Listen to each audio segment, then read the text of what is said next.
Assalamualaikum warahmatullahi wabarakatuh. Apa kabar anak-anak sekalian? Semoga kita semua senantiasa diberi kesehatan oleh Allah Subhanahu wa taala sehingga dalam melaksanakan segala kegiatan dapat berjalan dengan lancar. Amin.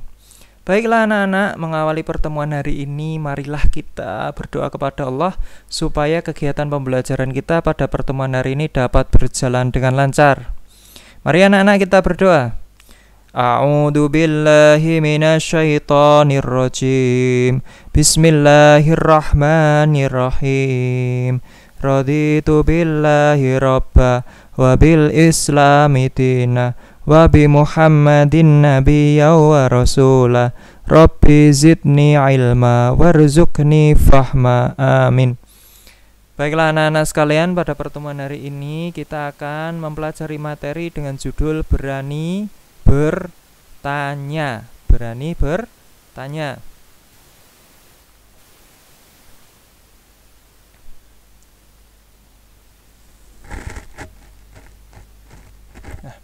Adapun tujuan pembelajaran kita pada pertemuan hari ini adalah sebagai berikut. Setelah mengikuti pembelajaran ini, kalian diharapkan mampu: 1. Menunjukkan sikap berani bertanya. Yang kedua, memahami hadis tentang anjuran menuntut ilmu. Selanjutnya adalah menunjukkan contoh perilaku rajin belajar. Jadi setelah mengikuti pembelajaran ini diharapkan anak mampu menunjukkan sikap berani bertanya. Kemudian memahami hadis tentang anjuran menuntut ilmu serta menunjukkan contoh perilaku rajin belajar. Sebelum kita lanjutkan materi anak-anak sekalian, maka Pak Fajrin ingin mengawali pertemuan ini dengan bertanya untuk mengukur sejauh mana anak-anak sekalian mengetahui atau menguasai materi yang akan Pak Fajrin sampaikan. Pertanyaan pertama adalah, mengapa kita harus berani bertanya? Nah, siapa yang bisa menjawab? Selanjutnya, apa manfaat dari sikap berani bertanya? Yang ketiga, bagaimana cara bertanya yang sopan? Nah anak-anak, supaya anak-anak sekalian tahu jawaban pasti dari ketiga pertanyaan tersebut, maka mari kita simak penjelasan materi berikut ini. Nah, yang pertama, kita harus berani bertanya. Bertanya merupakan bagian dari usaha menuntut ilmu. Bertanya merupakan bagian dari usaha menuntut ilmu. Malu bertanya, sesat di jalan. Begitu kata pepatah. Orang yang tidak berani bertanya maka dia akan tersesat. Orang yang malu bertanya akan tetap dalam keadaan tidak tahu. Oleh karena itu, agar kita memperoleh ilmu atau pengetahuan yang kita butuhkan, kita harus berani bertanya.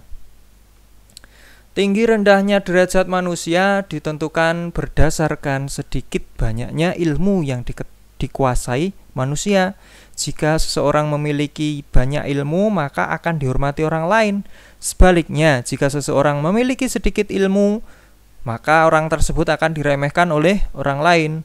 Oleh karena itu, agar kita tidak diremehkan orang lain, maka kita harus semangat dalam menuntut ilmu dengan cara belajar yang rajin, banyak membaca, mencatat informasi yang penting, serta bertanya bila tidak tahu atau tidak paham akan suatu.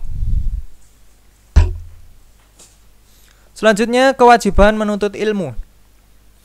Kewajiban menuntut ilmu itu berlaku bagi muslim laki-laki dan perempuan. Rasulullah Muhammad SAW berkata, "Thalabul ilmi fardhatun 'ala kulli muslimin wa muslimatin." Artinya, menuntut ilmu itu wajib bagi setiap muslim laki-laki dan muslim perempuan. Hadis riwayat Ibnu Majah. Menuntut ilmu menjadikan seseorang pandai dan bertambah wawasan pengetahuannya. Setiap manusia yang menuntut ilmu, maka Allah akan memudahkan jalannya menuju surga. Hal itu sebagaimana kata Rasulullah dalam hadis berikut.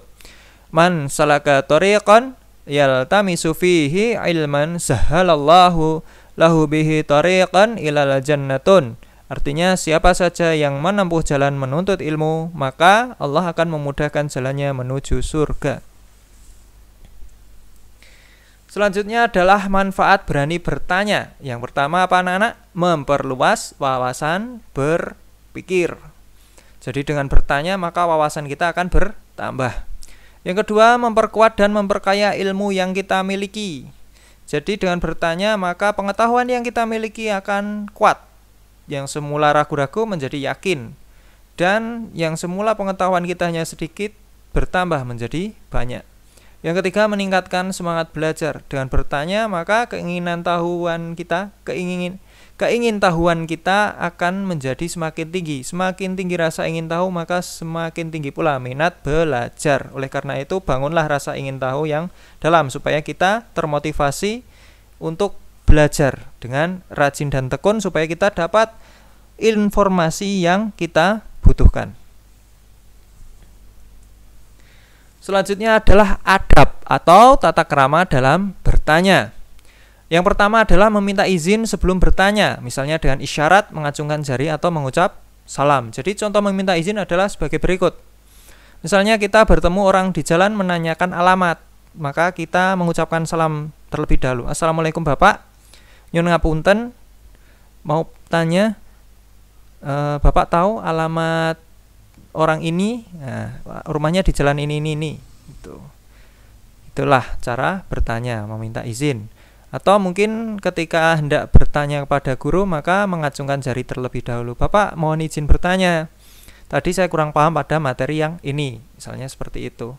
Kemudian yang kedua, tidak memotong pembicaraan. Jadi misalnya orang yang hendak kita tanya itu sedang memberi atau berbicara dengan orang lain, maka kita tunggu terlebih dahulu mereka selesai bicara baru kita bertanya. Atau mungkin Pak Guru yang sedang mengajar di kelas sedang memberi penjelasan materi, maka tunggu Pak Guru selesai menjelaskan, maka setelah selesai penjelasan baru mengacungkan jari bertanya tentang materi yang tidak dipahami.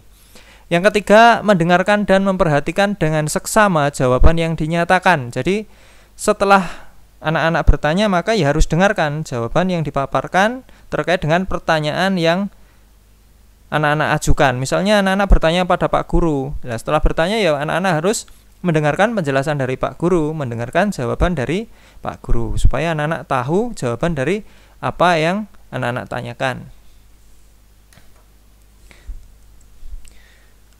Nah, adapun kesimpulan yang dapat kita tarik dari uraian-uraian yang telah disampaikan oleh Pak Fajrin tadi, maka yang pertama adalah kita harus berani bertanya. Agar apa? Agar mendapat pengetahuan yang kita butuhkan.